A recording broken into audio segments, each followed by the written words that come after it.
Travis, thank you for calling, and you want to just jump right in? No, I was listening to your interesting little bits and pieces about pica. Yeah, I've never heard of this before. I was telling Mark of we'll just call it a condition that James has. I'm not going to say what it is. Oh, come on. I won't say what it is. Don't worry. It's a diagnosable condition. I'm messed up, apparently. I think it is, man. Yeah, does that make me stronger? Like, you know how, think about it this way. Daredevil, the superhero, was blind, but then all of his other senses were better. Does this make me better than everything else? Or, thank you. No. One thing I'm not good at that I've maybe done once or twice in my life that I really want to start getting into a lot more, though. I have a lot of jokes that I can say right now. All right, go ahead. Yeah. Bird hunting. Bird hunting. Ooh. Bird hunting. Bird hunting. It's one thing that I just have very much enjoyed every time I've gone out. You were just telling me you have Chukar hunted before. Yes. Well, it was more like, hey, we're going to just stay here. We're going to go drop these birds off in different locations on your trail. And we just want you to walk the property and just... So it was real tough. You earned that hunt. Yep. This seems like how most of your bird hunts go, Jared, from what I've gathered in my, It's true. history. Should we remind everyone listening and Travis about who was the only person who got a public land Tom this year? You did. Must be nice. No, I'm not talking trash to Here's Mark the thing, at all. though, I'm more than trash to James. I'll say this about your public land turkey, all right? So you shot a turkey this year at a spot that you have literally piled up logs from years ago. You found it. Now, that was initially a good find. But now that you go back every year and no one else hunts it, what's the difference between private land and public land in that situation? Like, literally, it's the same one spot you go over. You don't go to new spots. Because I could show up and have another person there. Every year, I go to a new spot. I'm walking around. I'm learning the woods. I'm learning what turkeys are about. And you just go plop your fat butt down and just watch as, turkeys walk right up to you. Just poke it and just hang out. All I'm saying is you're more than welcome to hunt there. No, it's not right. It wouldn't be right. I wouldn't have all the experience that I put in just walking around. Your calling not experience getting a is turkey. killing it. But anyway. All right, bird hunting though. So Little birds. Yeah, littler birds. We have Travis Warren on. Mark, first of all, we should say welcome back. Mark is going to be joining us in the podcast. We've been working on this for a while, and finally we're actually getting it going. It was supposed to happen when we were all going to be remote. At this point in my life, should be not homeless. Still am homeless. Yep. And so I am still recording here at Jared's house. But anyways, we brought Mark on. So Mark's going to be kind of adding in a unique perspective. We talk a lot about public land.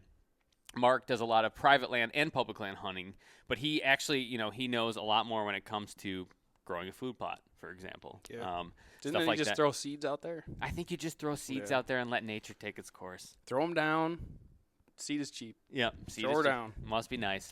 Yeah. No. So anyways, Mark, I'm, like always, glad you're here. I wish you were next to us, but, this is good too. Pleasure to be here. Glad to be back. Yeah. Yes. Yeah. And Travis Warren. So the man of the hour. Oh, Travis, you're still here. Hey, buddy. Hi. I'm here. I'm hanging. Yeah. Good. So Travis is famous for his Chukar pursuits. Travis, you want to introduce who you are and kind of what your thing is? You're doing a great job. She likes to Chukar hunt. You're doing wonderful. That's a stretch. Where to start? My name's Travis Warren. I live out just outside of Reno, Nevada. I host a podcast called the UpChukar podcast, which focuses specifically on the pursuit of chukar hunting.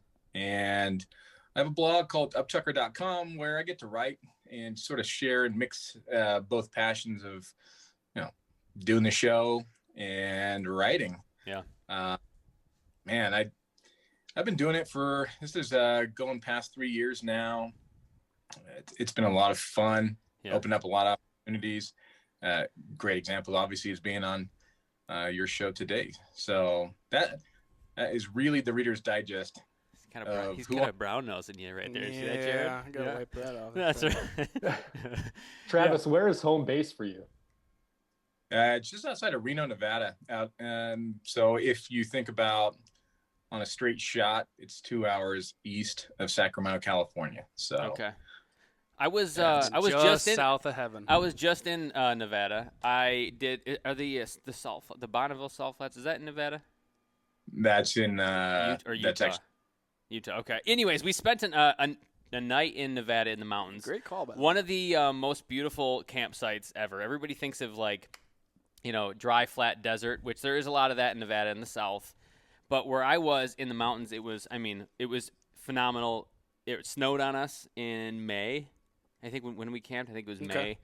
May. Saw a bunch of mule deer. I mean, it was just and I woke up in the morning to turkeys gobbling all around my campsite. It was a beautiful thing. So Nevada is a beautiful state.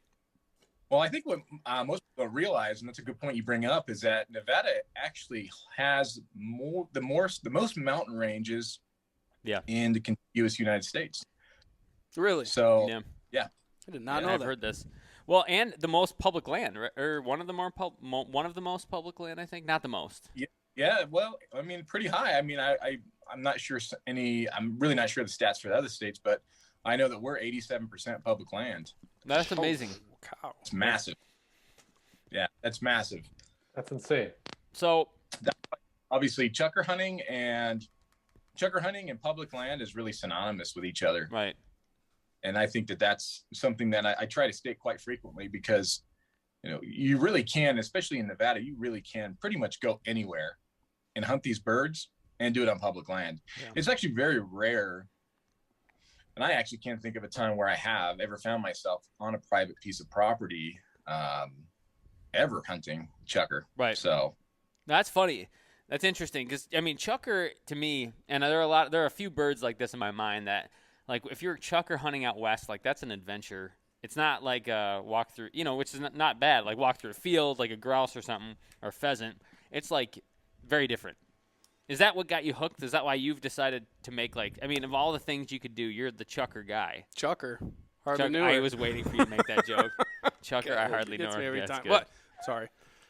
Anyways, is that adventure it's funny to think, of all the animals, everybody kind of hones in on their thing, and you landed on chukar. How'd you get there? I mean, the easiest answer to that is I was introduced to it by my father-in-law. I didn't grow up hunting, didn't really have any exposure to hunting. I met my wife, and my father-in-law used to raise chukar and pheasant. And I mean, really for him, he had a bird dog, and he was really into chukar hunting. As a younger man, as his dog passed away, he kind of got out of it. But that guy only talks about hunting and fishing. And I grew up like skateboarding and racing dirt bikes. Nice. And so when I started dating his daughter, which is now my wife, we had nothing in common and nothing to talk about. So I started kind of just taking a keen interest because I wanted a guy to like me. So I started taking a keen interest and kind of learning about it. And I ended up meeting a buddy who lived down the street from me, and he actually took me out on my first chukar hunt. My father-in-law, actually gave me my first shotgun to go. And I still have that and still use it from time to time. And that's kind of where it started. Yeah. That's kind of where it started out. And what I realized when I was out there was that, I've always been active, and I've really enjoyed, hiking and being out in nature. All sort of like the generic sort of things most people say. But what I really realized was that it was something that was really hard and something that continues to be hard to do. And so there's never instant gratification, and there's never, it's never a sure thing. And I think that that's what brings me back, is that the recipe could be the same, but the outcome doesn't always end up being the same. And so because there's always, let's think about it, it's like kind of like golfing, I suppose. One day it could be great and you could be on fire, and the next day you could do everything the same and you could suck. Mm-hmm. That's the best thing you said throughout the night, I think. Yeah. That's so true. It's so true. That's shooting a recurve for me. I'll have that sometimes shooting trad. And I don't think people kind of realize that enough. Is you will have bad days. That's going to go great. And you're going to have good days. Yeah. You know what I mean? Mm-hmm. Did I say that backwards? No, you said it right. Did I say it right? Okay. So So, I didn't for me- mean to interrupt. Yeah, no, I don't care. For me, it's just a matter of it's continually something that no matter how long you do it, you'll always get better at it. And so there's always opportunity to learn and grow, and to learn more about the habitat, the species, yourself for crying out loud. why you're out, why one day you got the shanks and why one day you don't have the shanks. I mean, there's some personal perspective that comes into some sort of interpersonal growth that happens when you're out in the mountains by yourself most of the time, sort of having to, I don't know, with for lack of a better way of like trying to maybe not overstate it too much, but it's just a challenge. And so you're always to adapt, learn, grow. It's a self-reliance, I think, because you're out there and you are in charge of your own success or not, for the most part, or at least you're part of it. And you're on your own, like you said, when you're on and it's quiet, you're on your own, you're kind of facing a challenge, and you're just in a beautiful spot. I feel like those are all the ingredients for like a pretty, I don't know, something that's good for your soul moment, It's a very centering moment for me. It's when you're out there and you're, it's just me and the dog, and it's quiet and there's no around. And then there's just times where you just stop for a second and turn around and just sort of like appreciate where you're at. I think for me too, there's a sort of a deeper sense of appreciation. I mean, not to go too crazy and over dramatic, but I mean, so I'm a childhood cancer survivor. So for me, one of the things I learned as I got older was that my lungs actually didn't develop based on chemo and radiation to the same capacity somebody my size should have. But I can still do this stuff. I can still go out. I can still hike for miles, spend all day out there, and do the things that there's many people who wish they could that can't. And so I think there's a centering force in realizing that I can still do stuff that a lot of other people can't do, and I can do it to a high level. So I do appreciate that. And I appreciate the time away. I've got 2 young daughters, I've got a wife, I've got responsibilities at home. And so just being out there too, man, it's not lost on me, how fortunate I do that stuff. That's awesome. Yeah. I think, that's an interesting perspective, because I mean, it's a challenge that you can take on that you've done well, and you haven't been slowed down by anything in the past. It doesn't sound like, or has it been more difficult? No. No, I mean, to be honest with you, the only way I really discovered it was really because I have to go through yearly physicals for work, and so that's the only way I actually discovered it. So had I not had that inside, I would never have known any different. But I mean, it does, not that it obviously doesn't hinder me, but it's something that now that I'm armed with the knowledge, I think it's a deeper appreciation for absolutely being able to do anything to a high level. Yeah. So yeah, man, it's an enjoyable thing when the recipe works and everything comes together, and you find birds, the dog points, the dog holds, you get up there, the birds flush, and you get a bird or two, and the dog retrieves it back to hand, and it's just like a little symphony, man. It's a beautiful thing. You figured it out. We talk about it a lot. We have that. We're like as into Chukar we are into whitetail hunting. I mean, if we're from Michigan, that's what pretty much everybody that hunts does mainly around here. But there are times, and we've talked about this in the past, where you spend the summer scouting, you spend time scouting and finding this spot, and you spend time getting out there, and you're like, the wind's perfect. This is where they're gonna come. This is how it's going to go. And when that happens, it's just, I mean, Mark had that happen this past weekend. It just is. And then you pinwheel them. I mean, it's great. and right? Like, it feels like everything comes together, and like, it's just how it was meant to be. Yeah. Man, it's fun stuff. I mean, it really is. It's enjoyable. You see stuff that, had you never left your couch, you never would have seen. Yeah. That's the cool thing too. I think the other thing is that I've discovered portions of the state and other states that I never would have seen. Sure. Had it not for the fact that I was out there chukar hunting. So that's pretty, and that's pretty cool. And I'm very conscientious of that too. When I go out there, it really fuels the adventurous aspect of my soul. I think that's probably one of the key things that really defines a chukar hunter, is that they're adventurous. They go, they look for new things. Sure. They're trying different things, or they're going to places they've never been before. And I think that's a very one of the main traits or characteristics that you find of a chukar hunter. Yeah. Now I want to ask a little bit about. I'm very curious about how you go about chukar hunting. Mm-hmm. Right. You bring your dogs out. I've never chukar hunted. Yeah. Right. Where are you? the big thing that pops in my head is, I've done a lot of hiking out west and spent a lot of time out there, Like, did where some you hunting going? out. But like, where are you looking for them? Like, when you are pulling up HuntWise or whatever your map app is, like, what are you looking for in the terrain? How are you picking these spots to go check out? Everything in life requires water to survive. So it's always easy to start looking for, perennial water sources. Yeah. That's probably, if you're new to it or looking for new spots like I do throughout the year, that's primarily what I'm looking for first and foremost. Even if it's a water source that's there semi-annually until the rains come, and but something where there's water. And then from water, I'm really looking for the terrain. And one of the things with terrain is that it needs to be relatively steep. So canyons, cuts, draws, areas where there's rim rock. So rim rock is, I don't know if you can see the picture behind me, but it literally is just that. It's rock outcroppings that line the ridges and the sides of mountains.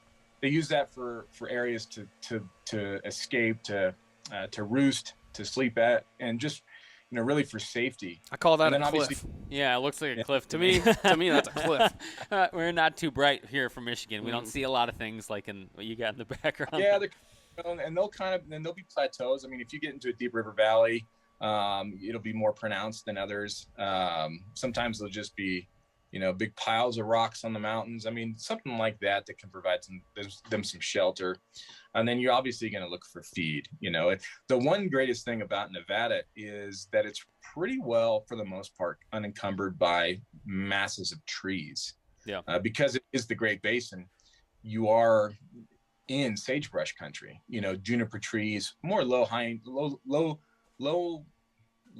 trees. When you get up into some of the bigger mountains, like around Ely or Elko, when they have some more of the pines, is traditionally not where you're going to find chukar anyways. So with chukar primarily, they're very tied into cheatgrass because that's a food source for them, especially through the winter time.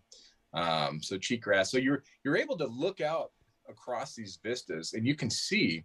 I mean, you really can pick out with the naked eye areas that might be prime target areas. You can see where green up happens on the side of the mountain from, a mile across a valley. Yeah. You can likely see where there's a water source because an area looks more succulent, than other drier areas. So it's actually not hard to identify areas where, something living is going to be close to. My brother lives up in Washington, was just on a Olympic Peninsula elk hunt. Nice. And I've elk hunted a few times out here in Nevada. It's one of the things I love the most is backpack hunting for elk. And he was sending me some photographs of just the terrain that they were in. And I mean, you can't see the 25, 30 yards in front of you. It's so thick. Yep. And so for me, when I go up there and I'm driving through, Western Oregon, it's very claustrophobic. Sure. It's just not. Here you can walk out and you can see for miles. And so it's literally a jungle up there. I was just there. It's a jungle. I saw an elk that I thought was a moose because it was wading in water up to its back, and it's like it just was not a place you like when I think of elk, I think of more your background than like living in a jungle. Yeah, it's definitely different. So you can look across and you can see, you're looking for water, you're looking for some steeper elevation because they'll fly away from danger or they'll run uphill. Traditionally, those are their two ways of escaping attacks or danger. You want to look for some grasses, things like that they can feed off of. And then, I mean, really at that point, then it's really boots on the ground and seeing what you can do to find them. The motto that we have is, it's just one more ridge over. Yep, of course. Don't tell him that. That's my life mantra right there. That's how I live life. Just what's over there, Exactly. Yeah, so I'm a natural chukar hunter. You hear that? Yeah, you probably are. I wander a lot. But the problem with that is, at least for deer hunting, I'm always like, well, this is a good spot, but I bet you if there's even a better one over the hill, and I just am unsettled. And you have to know how to get home, James. Oh, I'm gonna get. Well, that's the other problem. If Mark you're- with the chime in. God, real nice, Mark. But if you're a wanderer, like I tend to be sometimes, Yes. it is helpful if you know your directions. So I don't have any of that. So I take the long way home on occasion. Man. Freaking Mark. No, maybe not Chukar hunting. Yeah. You know what though? Now that I have apps, I've got a map that just you turn on the tracking feature, you'll find your way home. Mm-hmm. Although I did take the long way. Don't put couple those me nights- into there. A couple nights ago, we were meeting back in the truck, and I tried to go around. You went an extra half mile. I went way long. around. Well, which is to him probably not a big deal, No. you know, being out west. But like a half mile through like swampy is a long half mile. Through jungle. Yeah. Yeah, we go out. He's like, hey, he texts me, hey, can we go out? I'm like, yeah, I'm gonna bring my daughter. You know, she really wants to go. So she hangs. She does stuck a good. with it. the She was prob- a trooper. The problem though was the first was that like at least 100 yards, Easily. 200 yards of swamp up to my knees. So I didn't Bog. even have. It looked like we were just doing like an astronaut walk where you kind of like sink in. Yeah, dude. I was And you muddy walk from again. and then the rest of the day I'm just sloshing away. But so I'm carrying my 9-year-old, my bow, all my stuff on my back, and I'm just sloshing through. But so I tried to avoid doing that on the way on back. the way back, but you didn't. I avoided. It was a lot less swampy, but it was more you have to crawl, and you don't like that either. If you had known you had to go an extra half a mile out of the way, Yeah, or just cross the 50 yards of swamp, in the dark, go yeah. around for sure. With Yeah. you know, it was. I was sore from that. That was That's a true. hard. I was carrying your bow at one point because you were I almost went carrying down. your 80-pound daughter. Yeah, yeah. So, Sounds like you've lost the strength of your single dad arm. Dude. He never Dad had strength. one. it's real. The Never problem had- was this is the strong dad arm. This is the arm I had her in. I'm trying to even out Mm. to have two dad arms. Smart, you know? I've got dad Smart reflexes. man. I've caught her falling off stuff. You know how you just kind of catch your kids somehow. Like when they're little, Yeah, it's all of a sudden they fall and you're just like, oh, yeah. apparently I have a superpower now. and then you look at your wife and you're like, See, yeah, that see? just happened. Yeah.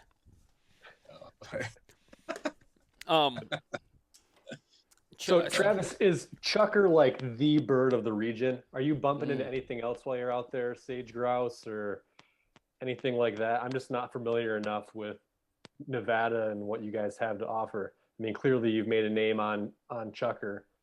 Yeah, well, I mean, there's I can't remember. I think it's something like there's 12 different species of birds that you can hunt. I want to say I think there's 12.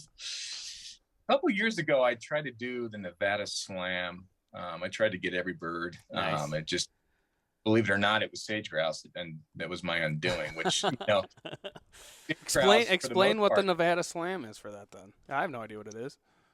and I might be incorrect in thinking there's 12, but so It's fine. We don't know the the difference. blue jay, I would imagine, is on the list. The robin, because I've always wanted to shoot one.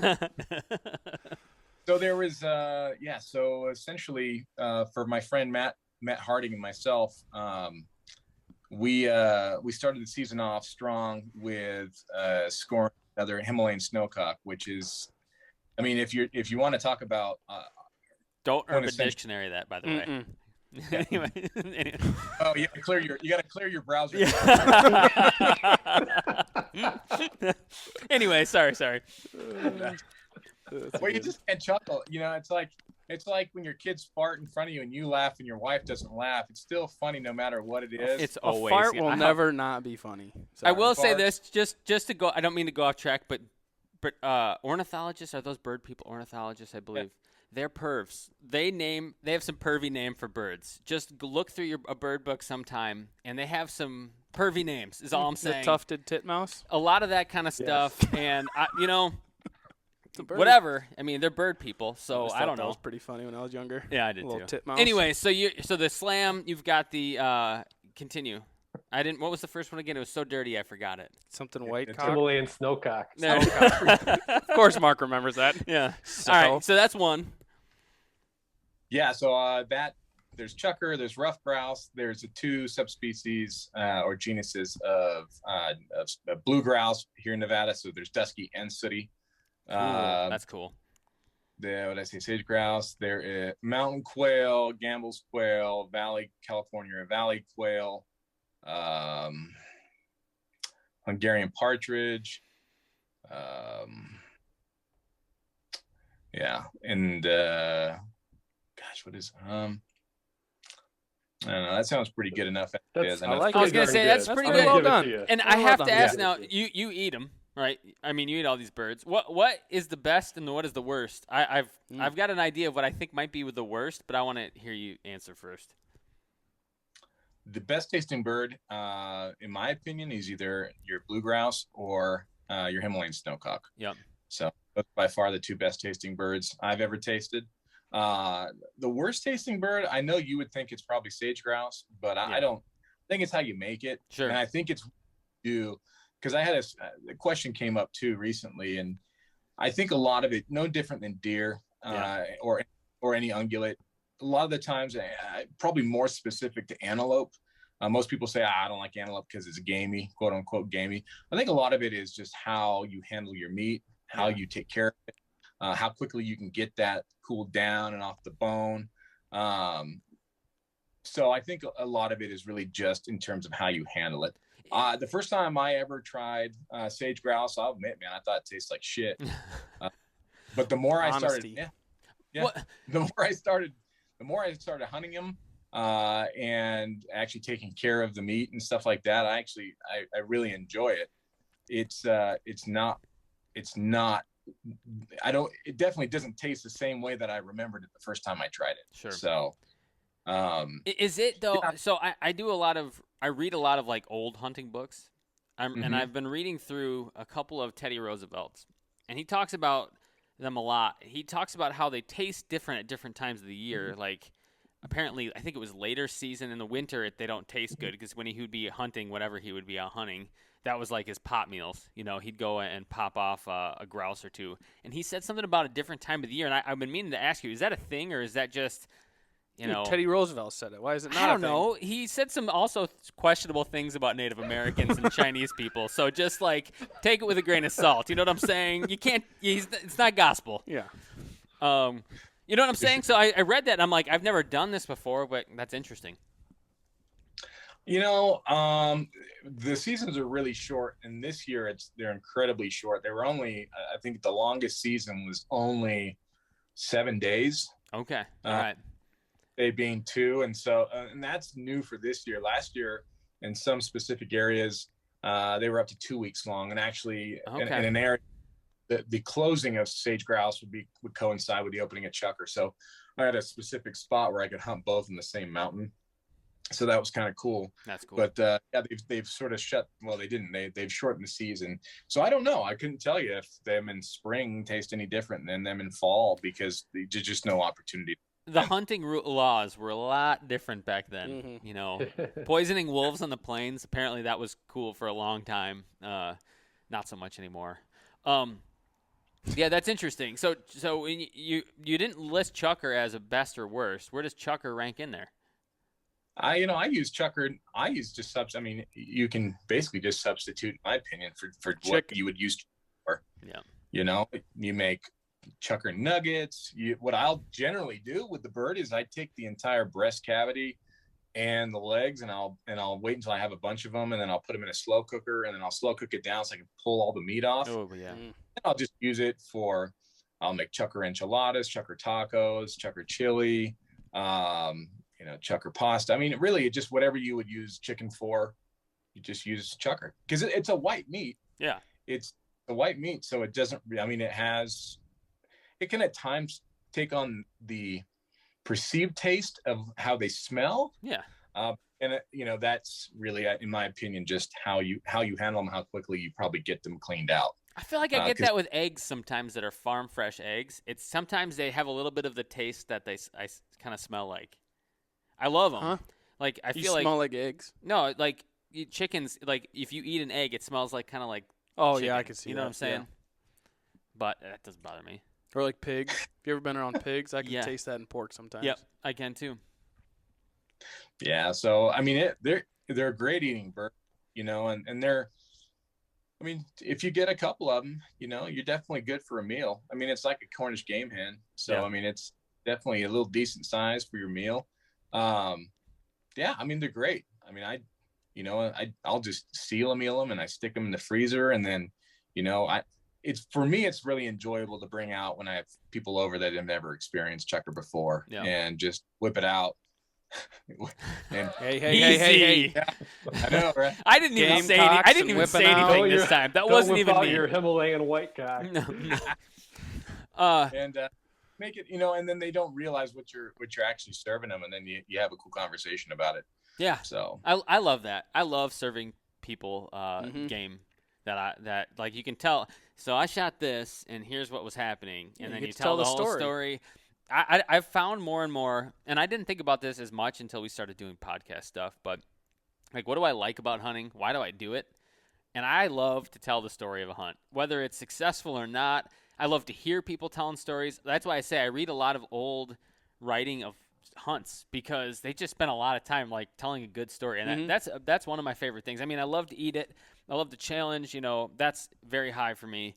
But story might be the trump. Like just coming back to deer camp and hearing like the crazy adventures everybody goes on in the day Or lied about. or lied about. or lied about. Or lied Mhm. about. Yeah, I don't know. The old fish stories. Right. But I think that gets into like the adventure side. Like the story is because every time you go hunting, you see I was just telling my daughter this when we were going out. You see something new. You see something that you can like learn about nature, not even related to hunting. How maybe this animal acts, or what these birds do, or what that tree is like at this time of year. And all these. So every time you go out, it's like even if you don't see anything, it's learning. still pretty cool. It's just fun to watch. Like I bear hunted for almost a week, 8 hours a day. I didn't see a single bear. The only animals I saw were chipmunks and squirrels, which was okay, watching those. But I saw a couple times a raven fly by and kind of land and like mess around, in a hawk, and that was really it for the whole week. Still was very entertained, and I feel like it was worthwhile just being in the woods like that. Oh, absolutely. I mean, my wife got tired. I got a buddy named Alaskan Terry, and Great name. What a name. Yeah. Yeah. So Alaskan Terry is Yes. Alaskan Terry is an engineer by trade and an analytical guy by nature. Sure. And we would sit there and we would rehash, the story of one of our hunts every time we got together. And my wife, I think she was pretty well over the story, because we would talk about it and there would be something else. We'd go, fuck yeah, that's right. We gotta, Yeah. And we would go off on a tangent and talk about that.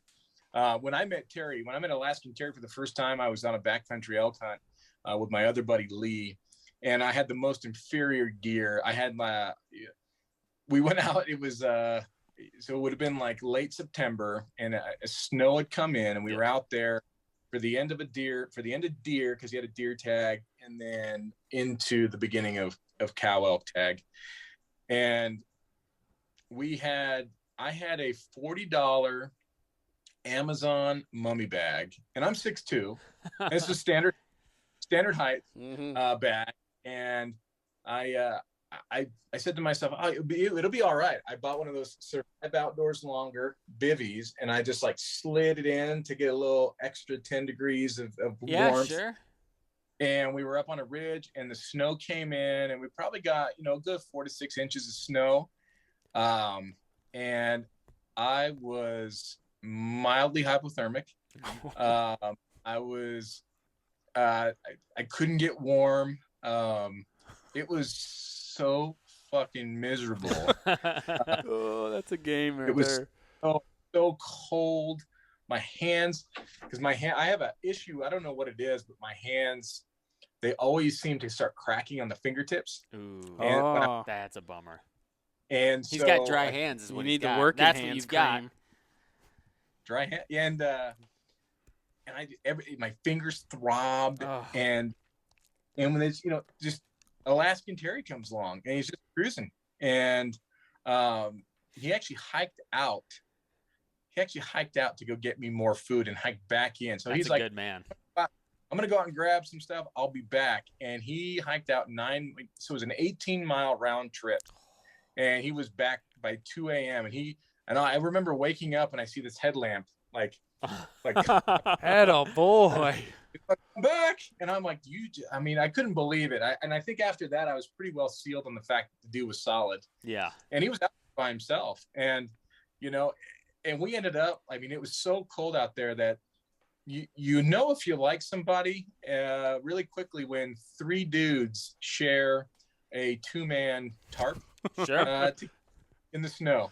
Hey, those two tarp together, stay together. We've tarped together before, and things got real. Yeah. We have photographs. I mean, there was no space. I mean, we have photographs to commemorate it. And I mean, it was just hilarious and just brings back so many great memories because, you know, it's really strange how you meet some really fascinating people when you're out there and just people that you would never meet. And I mean, they could be an axe murderer or, you know, they could be like just the coolest, most solid dude ever. And, you know, that was what Alaskan Terry was. And, you know, a dude that didn't know you from Adam and had no investment in your success, nor you as a person, was like, yeah, man, I'll be back, and just cruised out. That's a Went good and grabbed dude. grabbed a bunch of $1 fruit pies and brought them back. He's like, you got to eat these, man. And just Fast made calories. me eat pies. And it's like, we got to get your blood sugar back up. And boom, blood sugar back up. I was ready to go. And What a man. You know, Yeah. you meet guys like that, but then you meet guys like the Civil War era guy we met in the woods turkey hunting. We're turkey hunting, we're way out. And it's probably 65 degrees, maybe 70 degrees at that point. It was hot for spring. It was hot. It was a warm day, so we're like dressed in appropriate clothes. This guy rolls up in just full thick wool coat, Like inch wool and a pants, half. the wool, like old your, army surplus, like your grandpa's old wool coat. with his Civil War hat. He's got all these tin pots and pans off his belt, Banging. and he is just hiking. And we see him, and we're just like, and so we just kind of go around him. But he kept following. Remember, he was just heckling us. He was like giving us. He's like, "You guys walked through here. I would never have walked through here. This is why you shouldn't have walked through here." And first of all, it wasn't. We didn't walk through there. But secondly, he just kept telling us like, "Oh, you're going that way. That's the wrong way." Remember that? He was like- just upset that turkey hunters were out there. And like, dude, I'm using a bow. I'm not even making any We only noise. had one bow. It was Yeah. a recurve. Like, we're not that deadly. You know what I'm saying? He was So- not friendly. No, but we have met great guys out in the woods too. Mhm. It's cool. It's cool when you find them, and you get. I want to meet Alaskan Terry now, I do too. really bad. I want an Alaskan Terry. That's I'm not, your that dude- Alaskan Terry, man. I'll be your Huckleberry. I'm your Huckleberry. Alaskan Terry is right back out at the same spot. He texted me last night. And it's just so random because the spot that he's in is called Jarbidge Wilderness, and the Jarbidge Wilderness is one of the most remote wildernesses in the lower 48, from my understanding. And they actually use that wilderness area to monitor air quality for the entire country. Wow. So it's a pretty cool spot to go into. And so he's up there right now. His deer tag opens up on Tuesday. I guess Tuesday is today. Is that rifle? Time out. deer? I got a question Yes. on that statement. What? So that area is used for the air quality of the nation. Yeah. That seems a bit skewed. Why? Because you've got places like, I don't know, New York Detroit. City, Detroit, L.A., Chicago. I don't these know. huge cities. I feel like you're making an and then you're assumption taking a sample a from lot of assumptions right now. Then you're taking a sample from one of the most remote places in the lower 48. I bet you there's a reason for that. So I'm sure it's just taking an average of all that fume and carbon and whatever. you're gonna have to Google that. I would imagine what they're doing is they take a base sample, right? So, I mean, Yeah. it'd be no different than monitoring like frog populations, which I believe they do out there as well. So, yeah, my understanding is that they use it as a way to gauge like base air quality.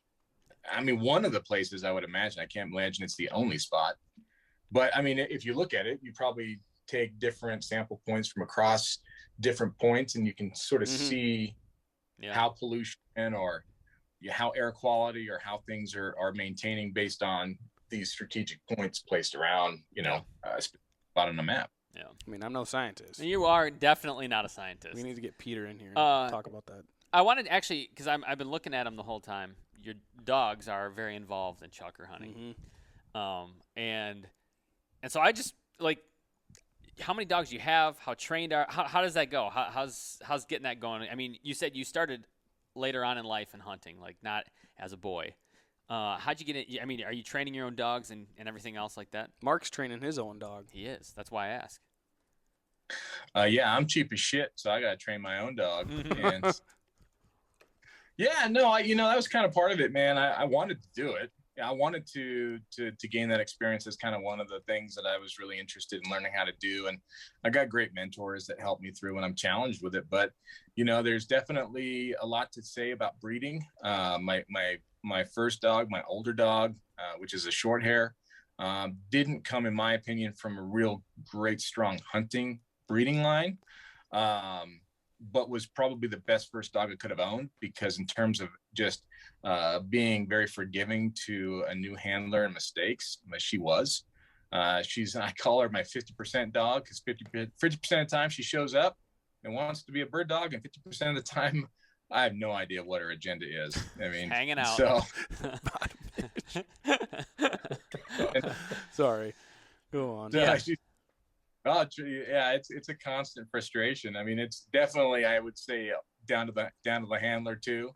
But then, I got my second dog, which is a wire hair, and I got her from a real strong breeding line, and I've probably done a fraction of the amount of concerted effort in terms of training with her.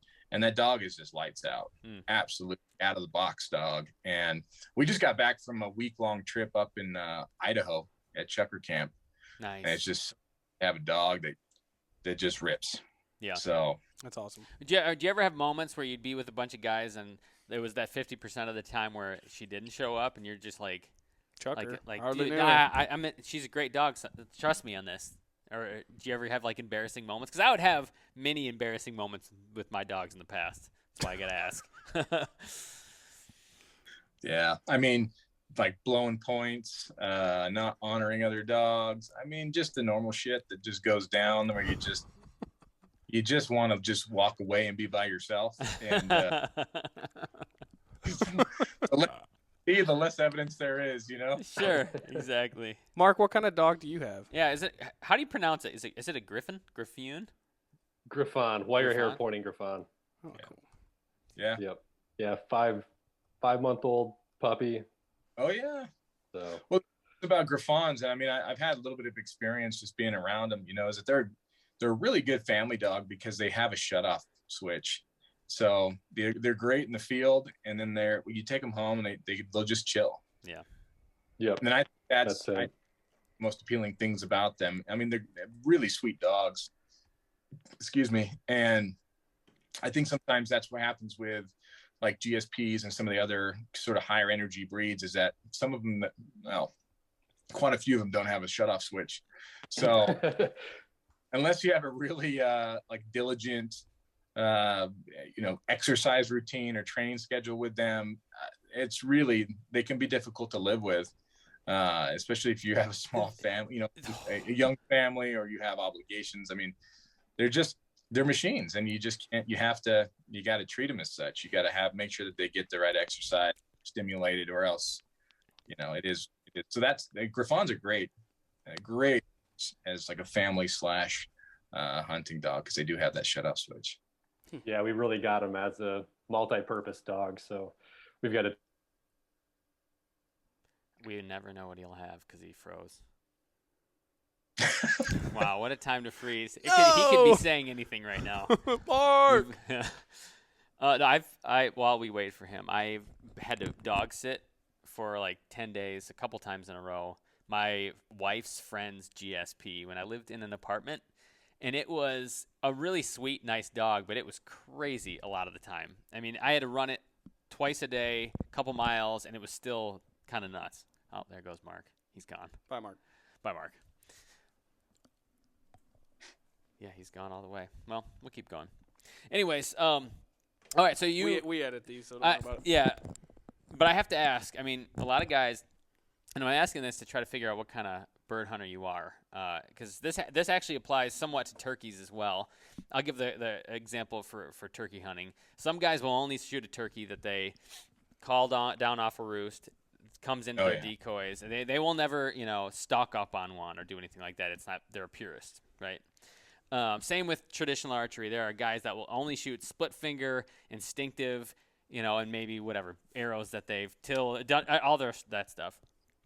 When it comes to chukar hunting, are you a purist? If you're walking around and you see a chukar on the ground that hasn't been flushed, are you shooting it on the ground? You mean when I see a bird in pre-flight? Pre-flight bird, yes. Yeah. Hey, man. As far as I'm concerned, I think it depends on at where and at what point of the hunt I'm in. Sure. If I'm in the beginning of the hunt, then I haven't earned it yet.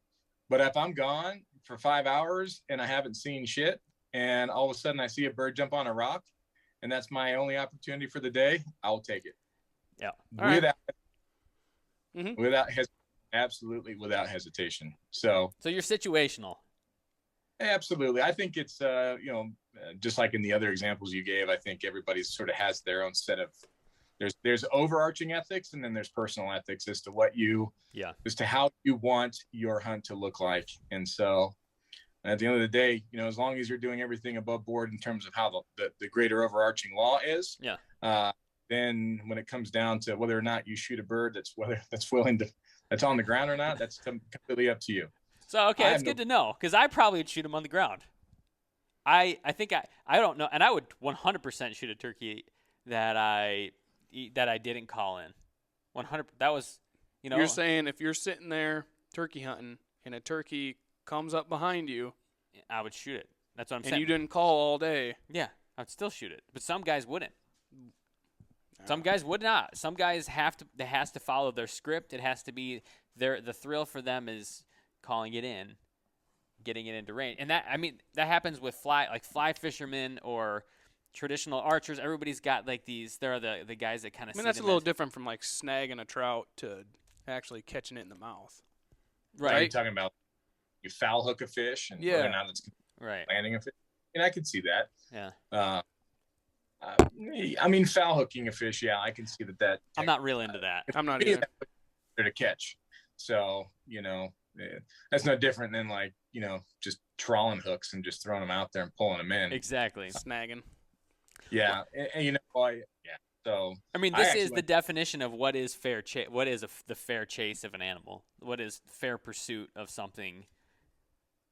And that's and I think when you talk about how you guys hunt, I wouldn't even know which direction to hold a bow. Right.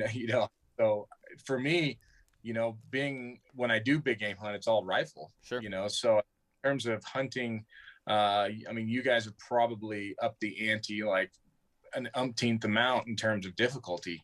Because you've got a recurve. It puts you in 50, 60 yards max range. It would be about 20 yards range. Yeah. 20. Okay. Yeah. Yeah. So, there's a lot of field craft that goes into that to be successful. Yep. Less room for error, and so it's just what it is you want to experience, what it is that you're trying to experience when you're out there. And I think that sometimes what happens is that comes with maturity. Yeah. And you get into it and you're like, this is something I like.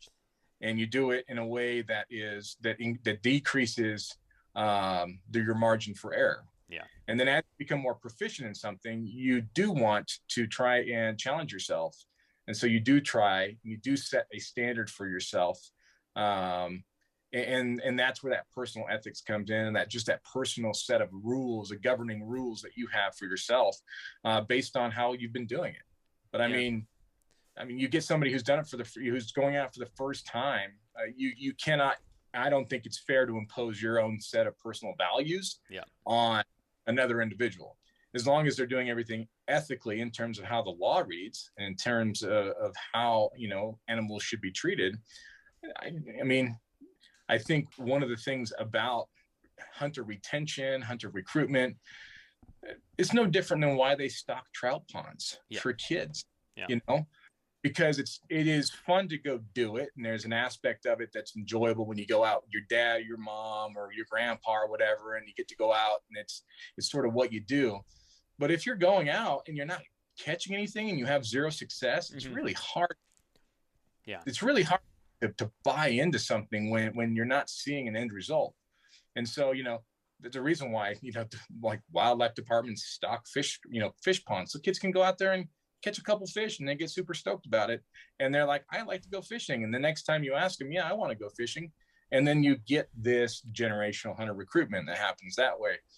And, you know, and so you take a person out bird hunting or you take a person out big game hunting, you know, it is important as somebody who has done it to sort of help them, I think, reduce the learning curve. Yeah. You know, I've been doing Brazilian Jiu-Jitsu for 13 years. And, you know, my professor tells me, you know, for me, you should be learning faster than I learned, because the things that I learned through trial and error, and now that I've mastered, I should be able to teach you so you don't experience the same pitfalls. Yeah. So if you're really doing, I think, an effective job of introducing people, because if you have somebody that you're taking with you, essentially you've taken on that responsibility.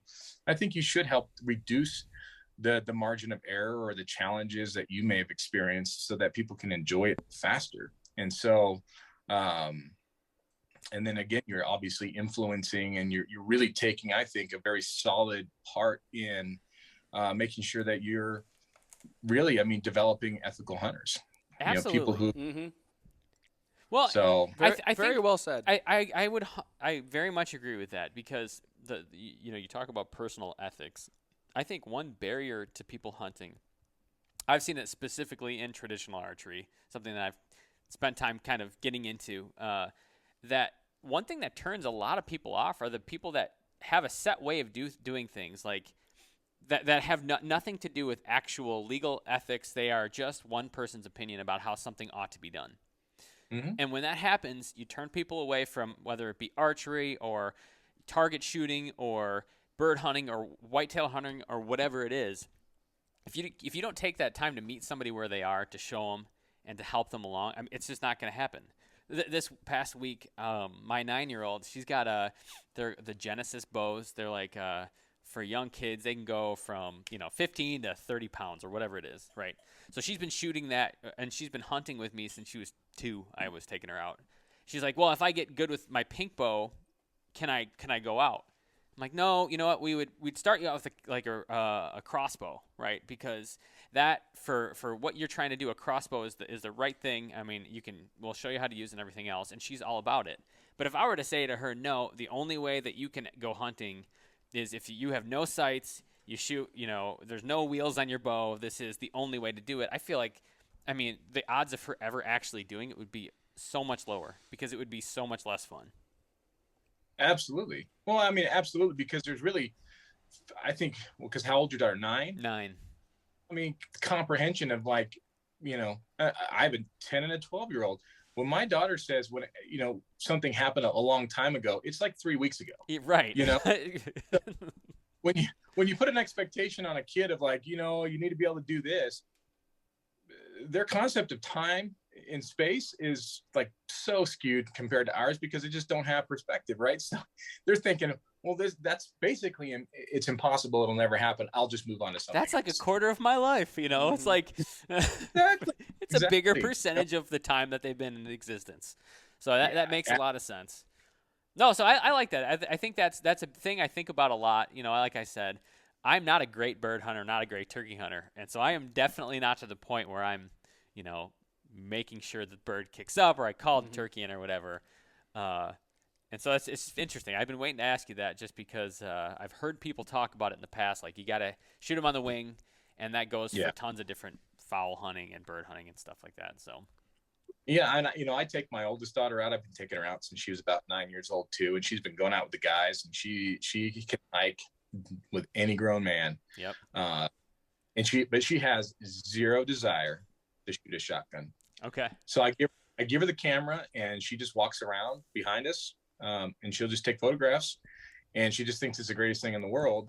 And then sometimes I'll catch her, and she'll have a stick, and she'll be like talking to herself, and like she'll be off and yes. I mean, as she's out there, and she's you know, she's sort of doing her thing, and it's I think for me, and I write a lot. I write about this kind of stuff on the blog, because it's more, the blog enables me to write more holistically about my hunting my hunting, just all the hunting that I do. Sure. The podcast really primarily focuses on chukar hunting, but I talk about taking your kids hunting and things like that in some blog posts. And I think that for me, it doesn't really matter if my kids have any interest in hunting, but I really have an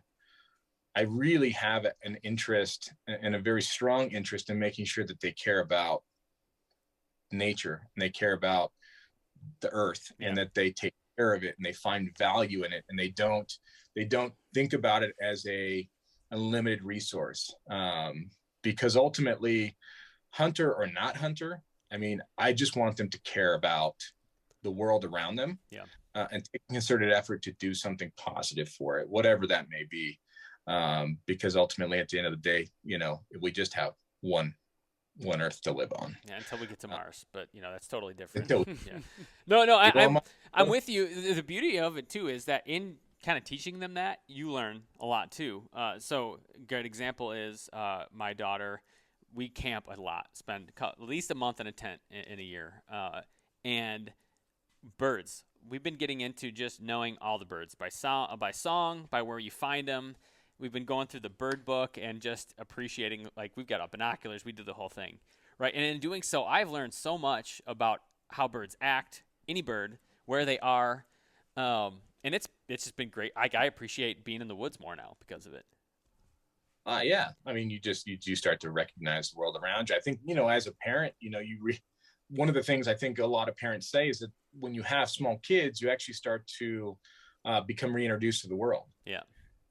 Start to actually, the things that we would never pay attention to, the rocks on the ground, and just the diversity of them, or the flowers in your front yard. They're there, and you're still wrapped up in life. You never pay attention to it. But, when you have kids and they start experiencing the world, you re-experience the world with them. Yeah. And so huge value to it. If you can put a name to something, you care about it more. Mm-hmm. I found. Oh, if I can 100%. name that bird, I notice it, and suddenly it matters to me. Here's my philosophy on that too, is that, think about the value of zoos, right? Think about the value of zoos. Yeah. Really, what's the purpose of a zoo, right? Because ultimately, if you're there to protect an animal, you could just protect an animal and never allow people to see it, right? You take care of it, you let it live out its life.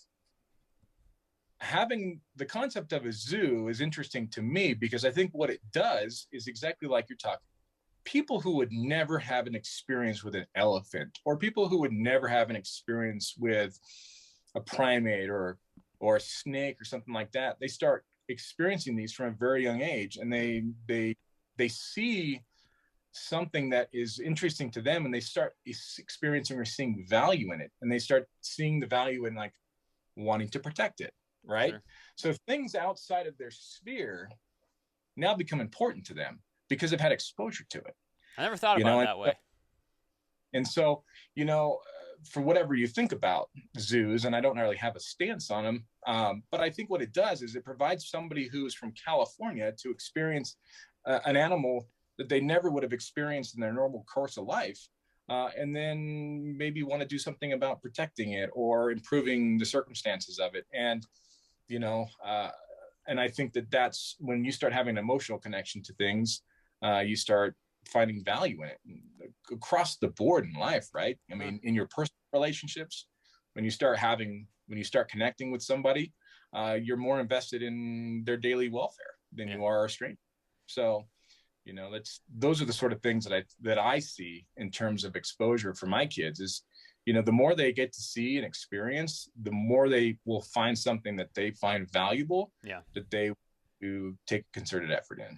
I like that. That's a good thought. Actually, what I will say, I've always been not a huge fan of zoos, because it just kind of gives me the weirds that these animals are in cages and whatever else. Me too. But to think about that way, I'm going to be chewing on that for a little while. I never thought of it that way. It's just an observation that I've made. It is, whether other people agree with it or not, it's just, I guess, just something that I've observed myself and sort of, I don't know. Yeah. So I like it. Yeah. Well, I know we're coming up on time, but I wanted to ask you, you got like a big bird hunt coming up soon? Big chukar hunt? Anything on the books? Well, yeah. Well, opening season, opening for Chukar, Nevada is on Saturday. Oh, baby. Yeah. So I actually just got back from a week in Idaho at a cast and blast with a bunch of guys. So that was that was actually really fun. That was probably the big trip that I had not anticipated. Nice. It You was, love those. You love those. Yeah, and so yeah, that was. I mean, that was a rip because I work graveyard, so I had to be back to work Friday night. So I drove out at 3:00 in the morning, cruised the 8 hours there, got there by midday, hunted an afternoon, hunted hard all the way through until Thursday afternoon.